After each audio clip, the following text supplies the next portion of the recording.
মই খালি ৩-৪টা গীত দেখিলোঁ, কিন্তু যেনেকুৱা গাইছে চবে অলৰেডি মই ভাবিছিলোঁ যে এবাৰ ফিল্টাৰ কৰি আহি তোমালোকৰ ওচৰতে ৰমেনক মই তুমি বুলি কওঁ, ৰমেন চৌধুৰী আৰু সুজনা খুৰা, তেওঁলোকে দেউতাহঁতৰ গীতবোৰ যেনেকৈ জানে তেনেকৈ খুব কম মানুহে জানে।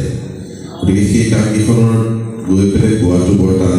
তোমালোকে সৰুখিনিয়ে বৰ ধুনীয়া সাহ কৰি বৰ ধুনীয়াকৈ গাইছা, আৰু অতখিনি গীত ৭০টা গীত বৰ সহজ নহয় একেদিনাই জাজ কৰাটো, আৰু মিউজিচিয়ানছখিনি ইমান দেৰি ধৈৰ্য বজাই থকাৰ কাৰণে ধন্যবাদ।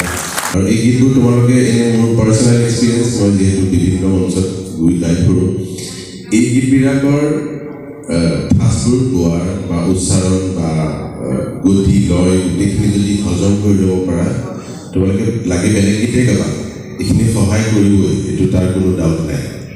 যিসকলে অথৰিটি আছে তেওঁলোকে সেইটো সন্মান দিয়া নাই যেন লাগিছে, যিমান পাব লাগে। তেতিয়াহ'লে প্লিজ আহ্বান জনাব, দেউতা আপোনালোকৰো শিল্পী, মোৰে নহয়। গতিকে ভাল পাম যদি আপোনাৰ তেনেকুৱা লাগিছে, আৰু পালে আমিও ভাল পাম। মোৰ বহুত সময় লাগিলে কৰাত, এতিয়াও ভাবি আছোঁ, কৰি আছোঁ প্লেন। তেওঁৰ গীত মাতখিনি মই যিহেতু মই সন্তান, মোৰ কৰাটো মোৰ পটককৈ মন নাছিলে, মোৰ আগৰ পৰা সেইটো এটা মোৰ কনচিয়াছ ডিচিশ্যন যে মই যিহেতু সন্তান হয় মই নকৰোঁ, মই দেৰিকৈ কৰিম লাগে। ৰাইজে বা অসমৰ, তেওঁ যিহেতু অসমৰ ভূমিপুত্ৰ, অসমৰ গীত মাত লৈ তেওঁ অসমক ধনী কৰিছিল বুলি ভাবোঁ সুৰেৰে। গতিকে অসমৰ মানুহে কৰাটো বিচাৰিছোঁ কাৰণে মই ইমান আগবঢ়া নাছিলোঁ, মই কৰিম। মোৰ বহুত কিবা কিবি আছে, এতিয়া লাহে ধীৰে আৰম্ভ কৰিম কৰা।